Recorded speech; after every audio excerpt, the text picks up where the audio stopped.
He broke into an abandoned church and fell through the floor. 10 feet down, in the dark, something crawled toward him with angry eyes, and by the time he came back the next night it was gone without a trace. If Quiet Cemetery Horror hits different, subscribe now, because this series only gets stranger. High school. He and his friends spent the better part of a year hanging out in the cemetery on the edge of town. Massive grounds, heavily forested, the kind of place teenagers gravitate toward on weekends. Mostly they'd just find a quiet spot and chill. Occasionally, on special nights, like when girls came along, they'd explore a little deeper. One night, 6 of them made the trip.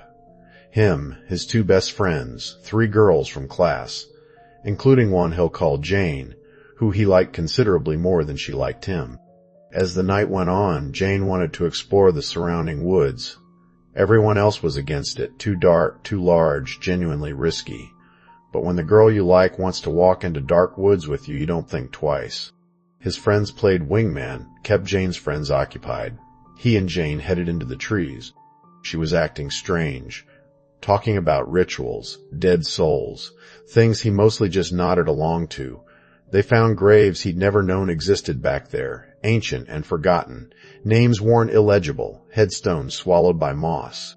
Further still, a small abandoned church. Not a mausoleum, an actual church, completely alone out in the woods. Jane was uneasy about going inside, worried they'd disturb something. He didn't take it seriously, spent a few minutes convincing her otherwise. The front doors were chained shut. He broke the hinge, forcing his way in. Inside, rows of pews, a small altar, a few scattered books, cool in his mind. Jane stayed in the doorway, still trying to talk him into leaving. He walked to the altar, started mocking a preacher's cadence to make her laugh. She wasn't amused. Then the floorboards behind the altar gave out entirely. 10-foot drop onto hard, rocky ground. It hurt badly enough that Jane finally came inside, ran to the hole to check on him. He told her he was fine. He wasn't. His phone flashlight found a broken ladder someone had left down there. Jane spotted what looked like a crawlspace door in the floor above. He asked her to run back for his friends. She didn't want to leave him. He insisted. He tried calling his friends while he waited. No answer. Scanning the small room with his flashlight, nervous about spiders more than anything else, he checked the broken ladder, beyond repair. Then he heard movement, not footsteps, a shuffling sound. He turned, swept the light across the room, nothing at first. Then, at the edge of the beam, near a wooden support beam, disturbed dirt on the rocky ground. He couldn't say for certain it hadn't looked that way before, but something about it made his heart race. He started shouting for his friends to hurry. Then, a grunt. Every instinct told him not to look. He looked anyway. A man. Bald, staring directly at him with angry eyes that felt like they went straight through him, on the ground, crawling toward him. He screamed, kept pleading for his friends. The church door burst open above.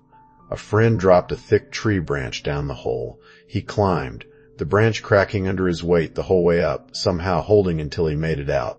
His friends, confused by the screaming, didn't believe there was actually someone down there, until they looked for themselves. The man wasn't crawling toward the hole anymore. He was crawling backward, behind a pillar. One friend wanted to get help, worried the man might be genuinely in danger. The others convinced everyone to just leave, certain he meant harm.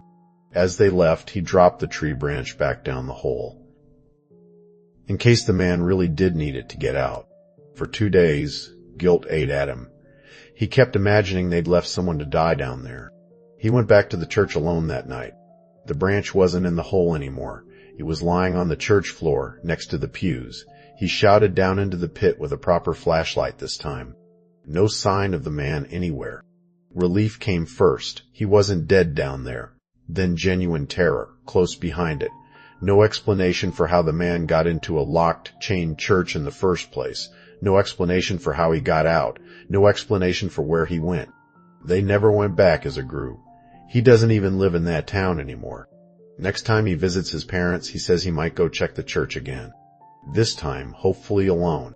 Some places don't need a reason to feel wrong. They just need one crawling thing in the dark, angry eyes, and no explanation for how it got there in the first place.